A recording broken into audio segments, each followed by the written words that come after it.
Monotonicity.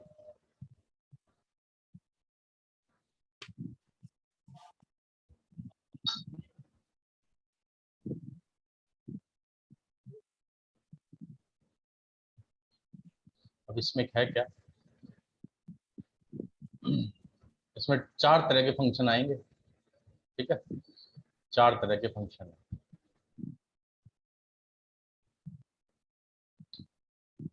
Vikram का ध्यान आराम से लेटा हुआ है बेड पे।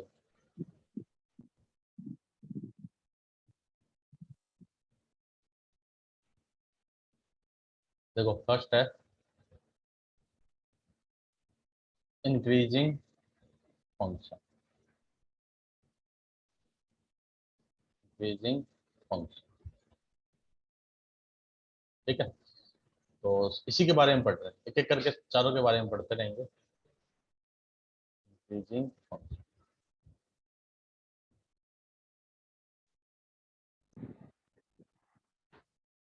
देखो कोई फंक्शन, मैं ग्राफ बना रहा हूँ, इस टाइप का ग्राफ है। देखो ये दो एक्स एक्सिस वाई एक्सिस, जैसे ये ऐसे कुछ देर के लिए कांस्टेंट हो गए, फिर ऐसे बढ़े।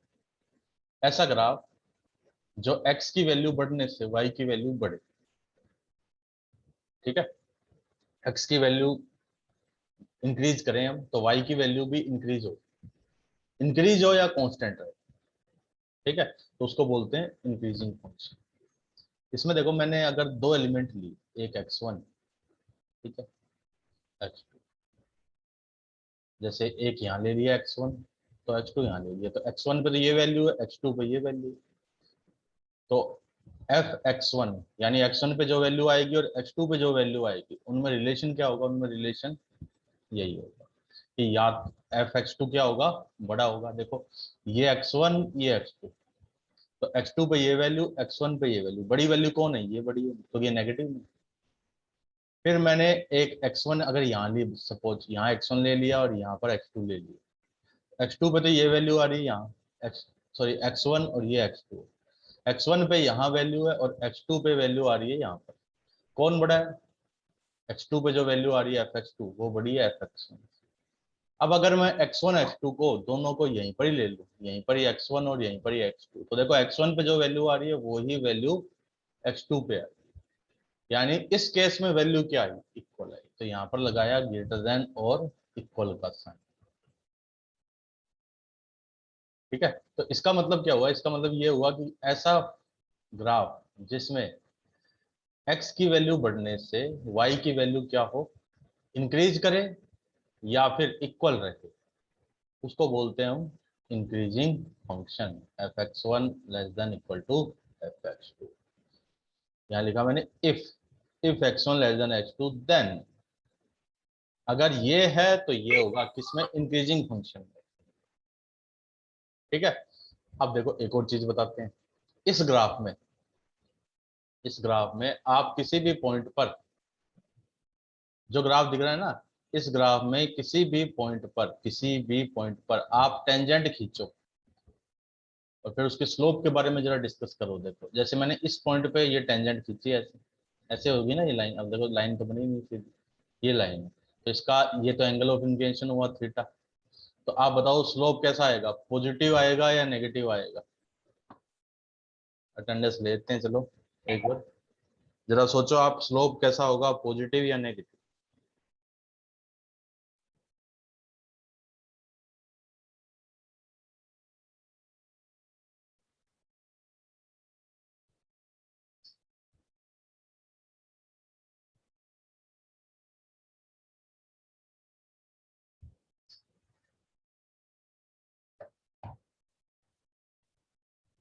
पॉजिटिव, कईयों ने जवाब दिया पॉजिटिव, बिल्कुल सही है।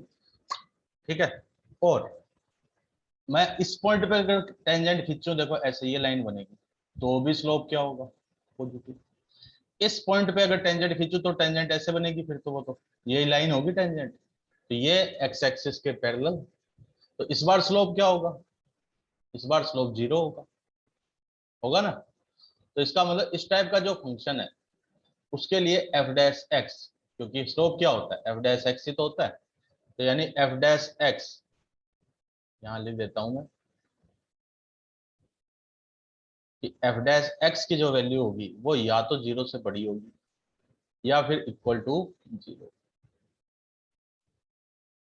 तो आपको बस इंक्रीजिंग फंक्शन के लिए मेन जो चीज याद रखनी है वो ये याद रखनी है जो मैंने हरे उससे लिखी ना, कि इंक्रीजिंग फंक्शन के लिए डेरिवेटिव जो होता है वो या तो जीरो से बड़ा होगा या फिर जीरो के इक्वल होगा। और क्यों होगा वो बता दिया कि कहीं पर भी अगर टेंजेंट खींचे तो स्लोप पॉजिटिव आएगा या फिर कुछ पॉइंटों पे स्लोप जीरो आएगा। इस रीजन से हम क्या बोलते हैं कि फंक्शन इंक्रीजिंग फंक्शन के लिए स्लोप हमेशा क्या होगा, zero greater than equal to zero होगा। ये बात समझ में आ गई सभी को?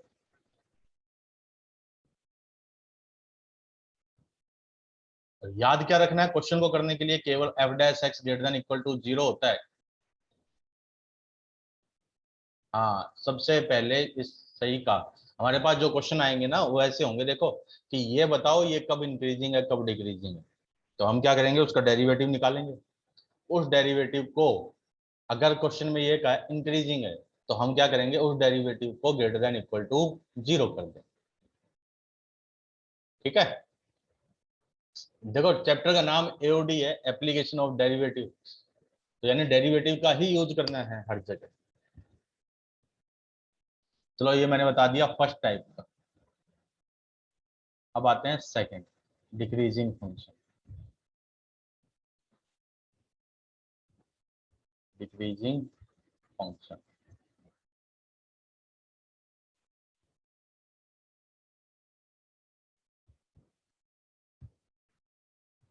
ठीक है। तो डिक्रीजिंग फंक्शन क्या है, इसका जस्ट अपोजिट हो जाएगा, वो कुछ नहीं।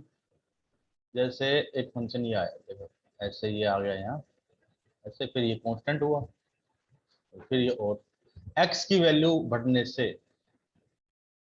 y की वैल्यू क्या हो रही हो, कम हो रही। यानी अगर x1 जो है वो x2 से छोटा है तो x1 पे जो वैल्यू आएगी ना, जो वैल्यू, उन वैल्यू में क्या डिफरेंस होगा, वो वैल्यू या तो अपोजिट होगी या फिर इक्वल होगी। देखो जैसे मैंने एक पॉइंट मैंने यहाँ लिया, देखो यहाँ पर एक पॉइंट ले लिया, ये x1 हो गया, इससे अगला पॉइंट x2 हो गया। देखो x2 पे तो ये वैल्यू है, x1 पे जो वैल्यू होगी वो यहाँ होगी। तो किस पे वैल्यू ज्यादा आई, खुद देखो आप, ग्राफ बता देगा आपको। इस x1 पे जो वैल्यू है वो ज्यादा है, x2 पे जो वैल्यू है वो कम।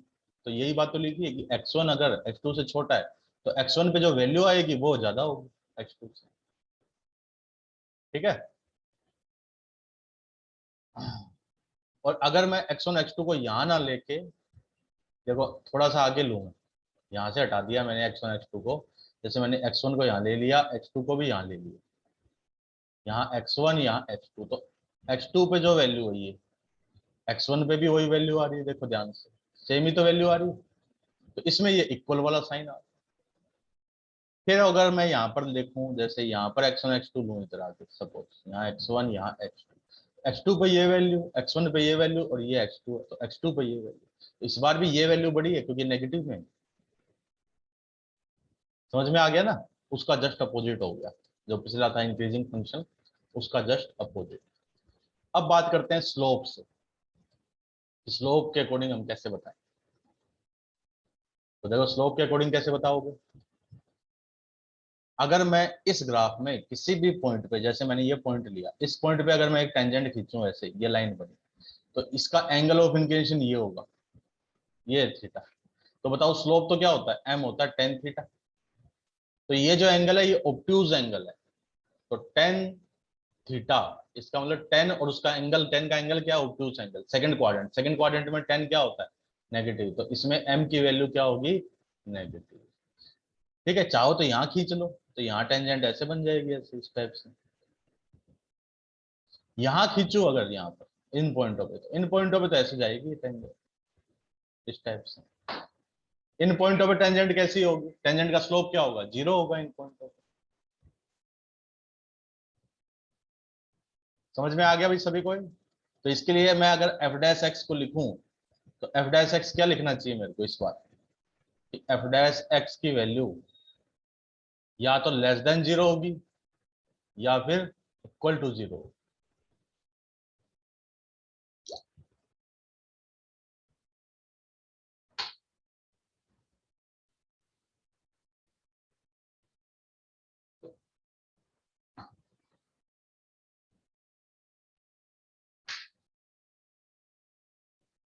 तेरे को पता भी है तू बोल क्या रहा है कुछ समझ में भी आ रहा है तेरा खुद का?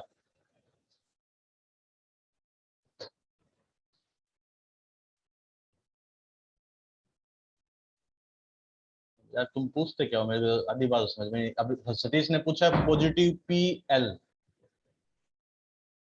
पॉजिटिव पे लेके करें तो सर, पॉजिटिव पे लेके करें तो मतलब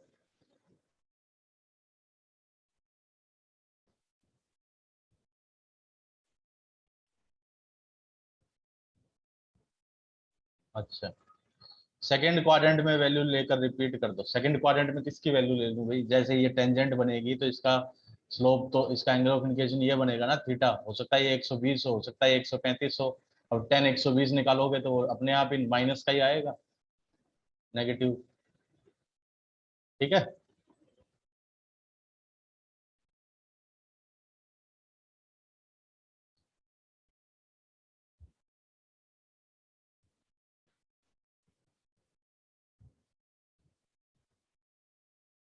तो ये हो गया हमारा दूसरा डिक्रीजिंग फंक्शन। इसमें भी देखो यही चीज याद रखनी, क्वेश्चन सोल्व करने के लिए केवल और केवल इसको याद रखना है। अब आते हैं तीसरे पर।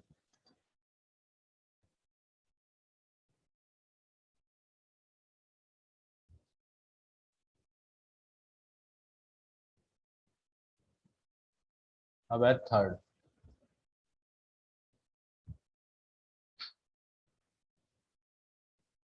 Strictly increasing. Strictly increasing. ठीक है। स्ट्रिक्टली इंक्रीजिंग में क्या होगा? जैसे ये वो लिया मैंने, अब एक है, तो जैसे ये ग्राफ बनाया। अब इस ग्राफ में देखो, जैसे इंक्रीजिंग और स्ट्रिक्टली इंक्रीजिंग, स्ट्रिक्टली इंक्रीजिंग का मतलब वो लगातार कंटिन्यू क्या रहे, बढ़ता ही रहे, उसमें वैल्यू दोबारा नहीं आएगी, उसमें वैल्यू रिपीट नहीं होगी। जैसे इसमें ये थोड़ी देर के लिए कांस्टेंट हो गया था ना, ये वाला ग्राफ देखो कांस्टेंट हो गया था, बस इसमें ये कांस्टेंट नहीं होगा। कांस्टेंट वाला पार्ट हटा देंगे तो फिर वो क्या हो गया, हमेशा स्ट्रिक्टली इंक्रीजिंग हो गया। इसमें देखो अगर मैं ऐसे लूं, if x1,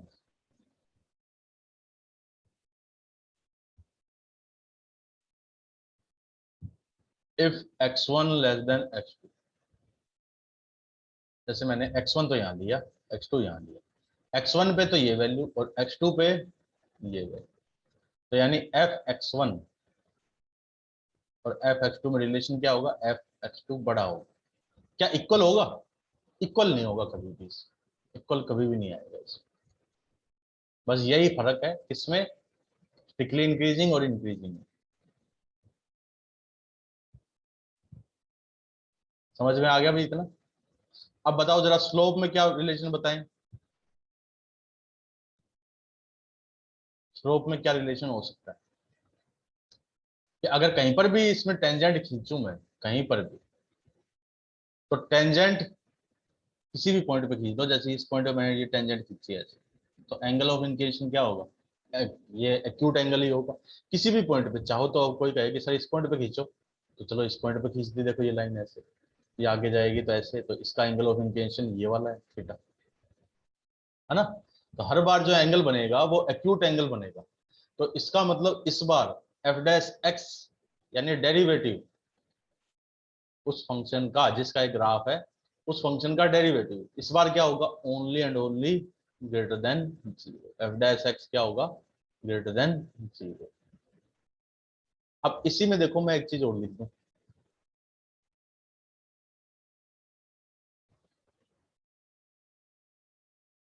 F dash x equal to zero, ये भी पॉसिबल है। वैसे तो मैंने कहा एफ डैश एक्स जीरो से बड़ा होगा, है ना? F dash x equal to zero may B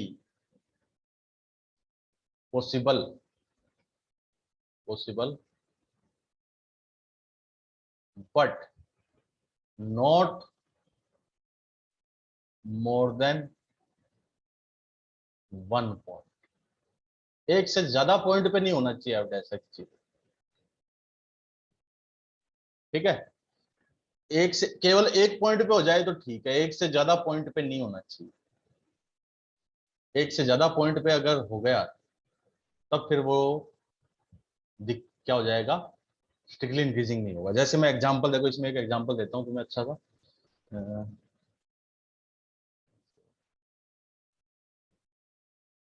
गलत पेन उठा लिया, एग्जांपल देखो, इसको क्लियर करने का एग्जांपल बता रहा हूँ मैं, ताकि आपको ये बात क्लियर हो जाए। जैसे y equal to x cube है, मैं dy बाई डी एक्स निकालूं तो क्या आएगा, 3x स्क्वायर, यही तो आएगा। अब देखो at x equal to zero, at x equal to zero, f dash x क्या हो जाएगा, जीरो। मैं इस dy बाई डी एक्स के अंदर अगर x की जगह जीरो रख दूं तो dy बाई डी एक्स की वैल्यू कितनी आएगी, जीरो आएगी, है ना। तो एफ डैश एक्स तो आया जीरो, लेकिन केवल एक ही पॉइंट पे आया, एक से ज्यादा पॉइंट पे तो नहीं आया ना, तो भी ये क्या है, स्ट्रिक्टली इंक्रीजिंग है। तो x cube is a strictly increasing function. किसी को अगर ये पॉइंट समझ में नहीं आया हो तो बस वो इतना याद रखे कि जो भी हम हम हमेशा ये कहेंगे strictly increasing f dash x equal to, sorry f dash x zero से बड़ा होना चाहिए स्ट्रिक्टली इंक्रीजिंग में, लेकिन एफ डैश एक्स जीरो से बड़ा होगा, ठीक है, लेकिन एफ डैश एक्स जीरो भी हो सकता है, लेकिन जीरो कब हो सकता है, केवल और केवल एक पॉइंट पर। एक से ज्यादा पॉइंटों पे अगर हो गया तो फिर दिक्कत हो जाएगी, फिर वो स्ट्रिक्टली इंक्रीजिंग नहीं है, ठीक है, फिर वो सिंपल इंक्रीजिंग। किसी को कोई डाउट इतने में।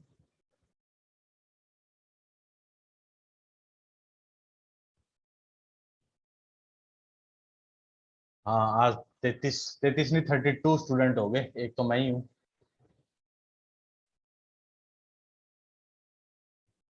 कमाल की बात होगी, कौन कौन आ गया, चलो देखते हैं। एनडीए वाले हाथ उठाना भी कितने।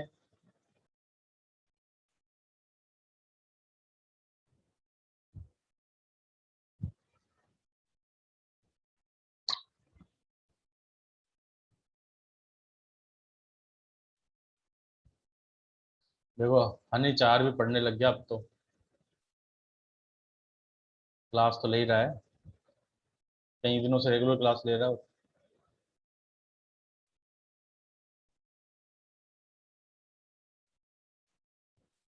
प्रियंका, सतीश, काफी बच्चे आ गए आज। चलो इसका स्क्रीनशॉट लो बेटा फटाफट, इसका स्क्रीनशॉट लो जल्दी।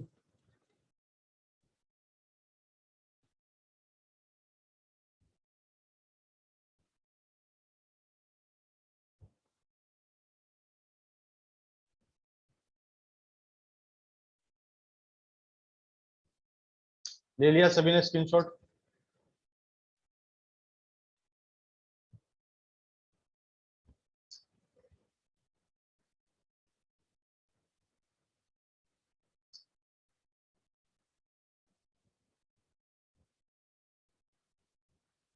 ओके चलो, अब देखो चौथा तरह का रह गया एक,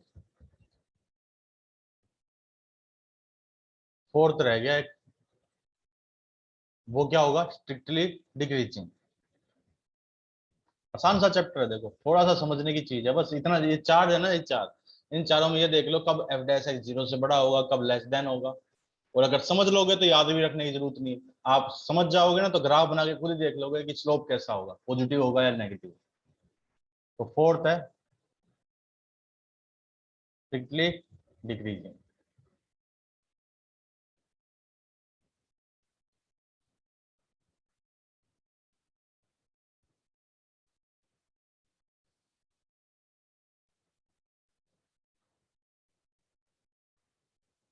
अब देखो स्ट्रिक्टली डिक्रीजिंग में जैसे ये ग्राफ बनाया,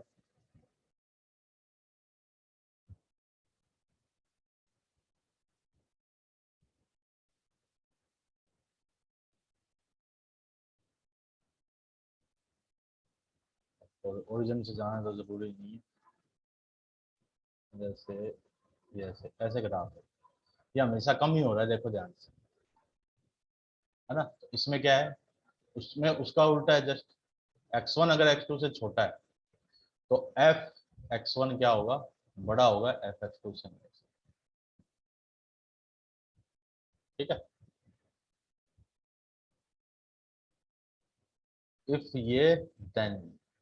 और अब बताओ जरा एफ डैश एक्स हमेशा कैसा होगा, कहीं पर भी टेंजेंट खींचो, एंगल ऑफ इंक्लिनेशन यानी स्लोप का जो एंगल ऑफ इंक्लिनेशन होगा स्लोप के लिए, वो हमेशा जो एंगल आएगा वो ऑब्ट्यूस एंगल आएगा, और ऑब्ट्यूस आने के कारण टेन थीटा की वैल्यू हमेशा क्या होगी, नेगेटिव होगी, है ना। तो इसलिए एफ डैश एक्स क्या होगा, लेस देन इक्वल टू जी। ठीक, अब इसमें भी एफ डैश एक्स इक्वल भी हो सकता है, जैसे उसमें बताया था ना, सेम उसमें भी कि f dash x equal to zero possible,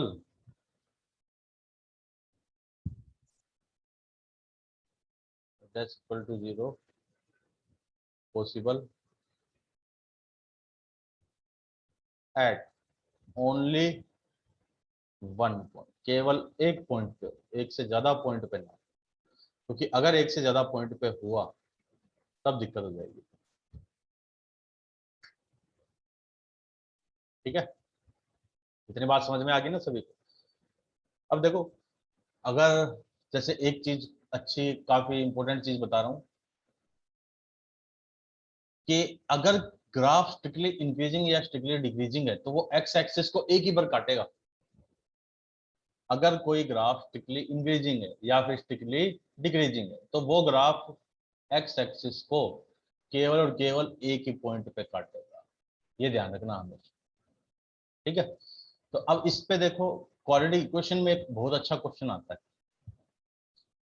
जिनको नहीं पता हो कोई बात नहीं, मतलब जैसे NC1 वाले अगर सोचते हैं कि हमारे काम की नहीं है, तो एक हल्का सा एक एग्जांपल बता रहा हूँ। देखो जैसे, वैसे काम की तो सभी की है,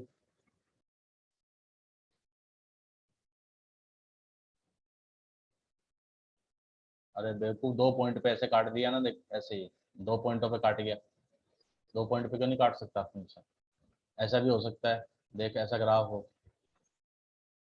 फिर ऐसे चला गया, एक से ज्यादा पॉइंट पे कट गया ना। तो इस वाले ग्राफ में तो कितने होंगे, इस वाले ग्राफ में दो रूट होंगे, इस वाले में देखो एक दो तीन चार, चार रूट होंगे इस वाले में। जैसे ये क्वेश्चन है देखो,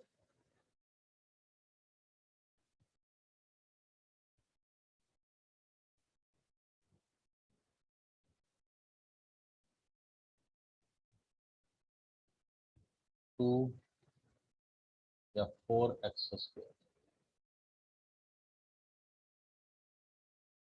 four 10x plus one plus two, कहा कि इस इक्वेशन के कि ये एक एफ एक्स है, तो बताओ f x equal to zero, इसके कितने रियल रूट्स हैं। तो आप ध्यान से देखो, ये जो फंक्शन है ना, ये इसका अगर डेरिवेटिव निकालूं तो क्या आएगा, x square plus 2x plus 10, ये आया एफ डैश एक्स। अब जिन्होंने क्वाड्रेटिक पढ़ रखी है ढंग से, इसमें ए तो जीरो से बड़ा है, और डिस्क्रिमिनेट अगर निकालोगे ना तो वो डी लेस देन जीरो आएगा, यानी इसका ग्राफ ऐसा होगा। ग्राफ ऐसा होने के कारण एफ डैश एक्स जो होगा, यानी ये एक्सप्रेशन हमेशा जीरो से बड़ा होगा। एफ डैश एक्स जीरो से बड़ा है, देखो हमेशा एफ डैश एक्स जीरो से बड़ा है, इसका मतलब एफ एफ एक्स क्या है, स्ट्रिक्टली इंक्रीजिंग फंक्शन, और स्ट्रिक्टली इंक्रीजिंग होने के कारण इसका एक ही रियल रूट है। यानी अगर इस टाइप का क्वेश्चन भी पूछ लेते हैं, पूछते क्वाड्रेटिक में, लेकिन उसका लिंक यहाँ से, यानी उसको वैसे सोल्व नहीं कर सकते हम। अगर आप सोच रहे हो इसको वैसे सोल्व कर लो इसके फैक्टर बना के, तो नहीं होंगे फैक्टर। ठीक है, तो इस टाइप का क्वेश्चन अगर आए तो उसका ध्यान रखना, उसमें इंक्रीजिंग डिक्रीजिंग इसी का ही यूज होना है।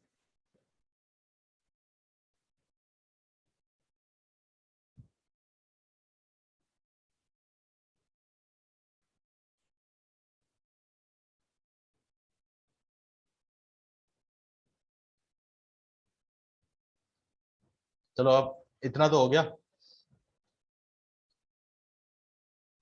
अरे क्या पूछ रही है, सिखा भी तो, ग्राफ बना के तो बताया ना कि दो पॉइंटों पे ऐसे इंटरसेक्ट करता है ग्राफ, जैसे ये और ये दो पॉइंटों पे काट गया ना ग्राफ एक्स एक्सिस, तो इसके दो रियल रूट्स हैं। अब लेकिन इनमें स्ट्रिक्टली इंक्रीजिंग नहीं है कोई।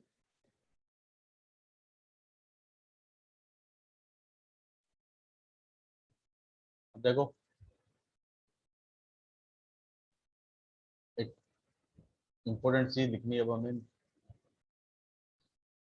If a function is increasing and decreasing in given interval, यानी किसी इंटरवल में कोई फंक्शन इंक्रीज भी हो रहा है डिक्रीज भी हो रहा है, then it is neither increasing nor decrease. ठीक है, इसका मतलब ये हुआ जैसे हमसे अब आगे इंटरवल में पूछेंगे, जैसे ये तो मैंने पूरे में ग्राफ बनाया ना, अब जैसे देखो मैंने एक ग्राफ बनाया, देखो ऐसे,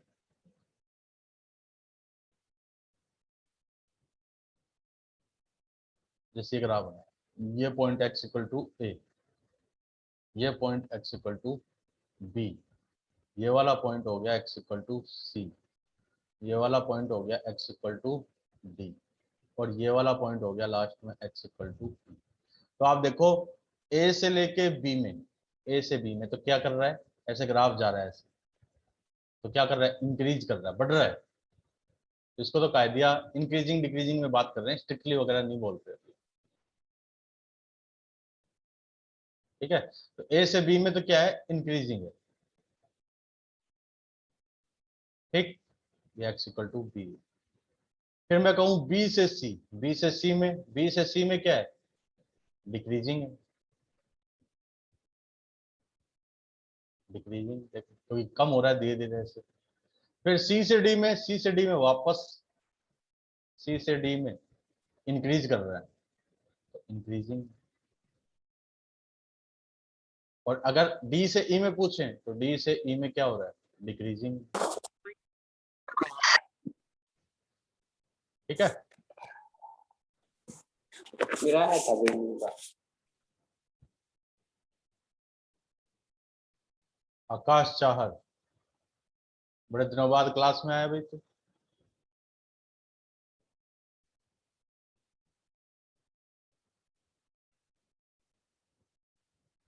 चलो अब इसी में अगर आपसे ये पूछें कि इसमें बताओ, देखो इंटरवल इतने तो लिख दिए मैंने, लेकिन अगर इसमें कह दिया कि ये बताओ सी से ई में, सी से लेके ई, तो सी से ई में देखो यहां से लेके यहां तक, पहले इतने में तो इंक्रीज किया फिर डिक्रीज किया, तो सी से ई में हम क्या कहेंगे, नाइदर इंक्रीजिंग नाइदर इंक्रीजिंग, ठीक है, नॉर डिक्रीजिंग। ठीक है, ऐसे ही अगर आपसे पूछे सी से ई की जगह आपसे पूछा है बी से डी बताओ, बी से डी में, कि बी से डी में क्या है, तो बताइए बी से डी में क्या होगा, इंक्रीजिंग होगा या डिक्रीजिंग होगा।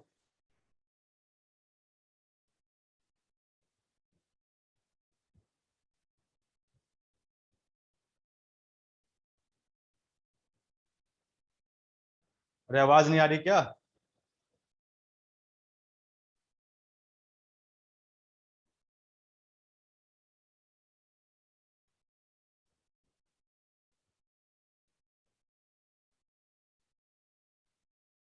अच्छा बताओ बी से डी में क्या होगा, इंक्रीजिंग या डिक्रीजिंग, या एन ओ आर लिख दो अगर कोई भी नहीं है तो।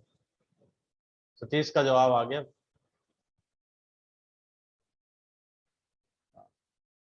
इसमें भी neither increasing increasing nor decreasing, यानी सारा का सारा खेल किसका है, केवल और केवल इंटरवल में बताना होगा हमें। अब ऐसा नहीं है कि बहुत नहीं, अगर आपसे देखो भाविंदर ऐसे नहीं कि पहले डिक्रीज कर रहा है, क्योंकि क्वेश्चन में ऐसे पूछेंगे कि इस इंटरवल में बताओ, इतने इंटरवल में क्या है, इंक्रीजिंग है या डिक्रीजिंग है, या फिर नाइदर इंक्रीजिंग नॉर डिक्रीजिंग है, या फिर फोर्थ, मतलब चार ऑप्शन होंगे आपके पास, increasing, decreasing, neither increasing not decreasing, ठीक है, या फिर स्ट्रिक्टली डिक्रीजिंग। तो अब इनमें से हमारे को जवाब क्या देना होगा, जवाब सही कौन सा होगा option, neither increasing nor decreasing, ठीक है। इसका स्क्रीनशॉट लो अभी सभी।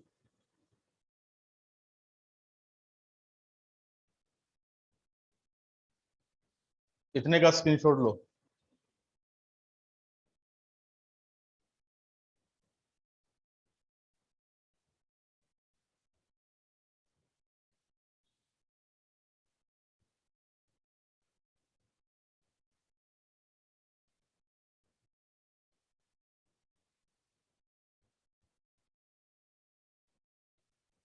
ले लिया सभी ने स्क्रीनशॉट, ओके। अब देखो हमारे पास क्वेश्चन ऐसे होंगे, जैसे एक फंक्शन दे दिया एफ एक्स, कहा कि ये ऐसे है, जैसे एक्स क्यूब अपॉन में, चलो पहले सिंपल सा उठा लेते हैं, चलो प्राइम हो लिख दिया, एक्स क्यूब अपॉन 3 प्लस में 10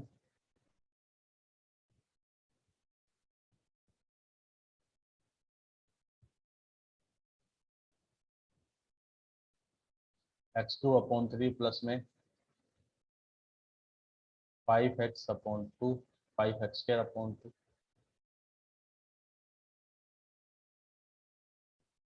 प्लस में 6x प्लस 2, और यहाँ पर माइनस। कहा कि ये बताओ ये कब इंक्रीजिंग है कब डिक्रीजिंग, ठीक है, कब इंक्रीजिंग है और कब डिक्रीजिंग है। डिक्रीजिंग के लिए मैं नीचे एरो लगाऊंगा, इंक्रीजिंग के लिए ऊपर एरो लगाऊंगा, ये बताओ। तो हम क्या करेंगे, पहले एफ डैश एक्स निकालेंगे। एफ डैश एक्स क्या हो गया, देखो 3x स्क्वायर अपॉन में 3 माइनस 10x अपॉन 2 प्लस में 6, ये बन गया x square minus 5x plus 6। अब फॉर इंक्रीजिंग, इंक्रीजिंग के लिए क्या लिखेंगे, एफ डैश एक्स क्या होगा, ग्रेटर देन इक्वल टू 0 होगा। एफ डैश एक्स हमने निकाल रखा क्या है। अब यहाँ पर देखो जो इनइक्वालिटी सोल्व करना सिखाई थी, अब उसका यूज होगा। पहले इसके दो फैक्टर कर दिए, x minus 2 into x minus 3, ठीक है, ऐसे।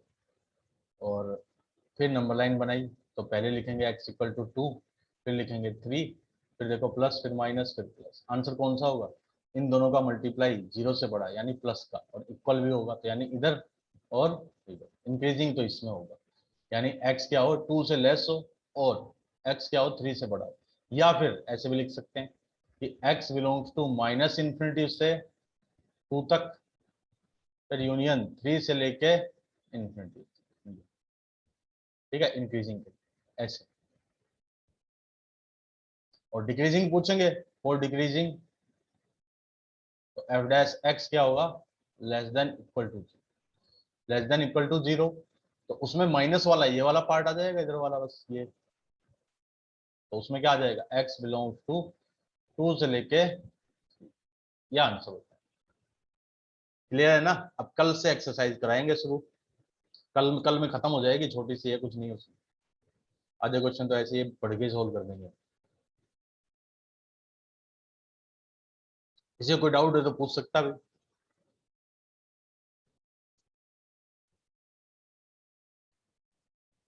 क्लियर है ना सभी को।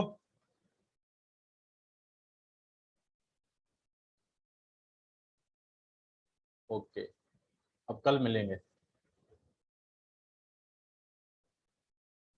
आकाश रेगुलर आया कर।